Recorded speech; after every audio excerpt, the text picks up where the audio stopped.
बिंझारपुर थाना अंतर्गत Saidpur college मईदा college मझिरे एक सरकारी प्राप्त मद दुकान रही। एही रास्ता देई उभय पार्श्वरे कॉलेज और स्कूल को नितिदिन शताधिक छात्र छात्री जीवा आसिबा करुथुबा बेले किंतु खूब जोरे मद दुकानटी चलीथिबार जनसाधारण रे चर्चार विषय पलटिछि।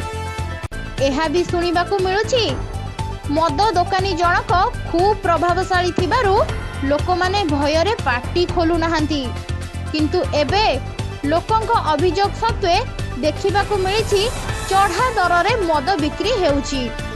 एहा भी सुनिबाकू मिलुछि एठारे एक पुरातन शैव पीठ बाबा बरुणेश्वर पीठ एठारे मकर मेला उपलक्षे हजार हजार दर्शक यातायात करुथिबारु मदर भाव टिके अधिका रहिछि एकथा जानिबाकू मिलुछि। प्रिंट रेट ठारू अधिक रेट रे मध्य मद बिक्री हेउछि। जाजपुर रु सरोज कुमार धळंक रिपोर्ट भंजदूत खबर।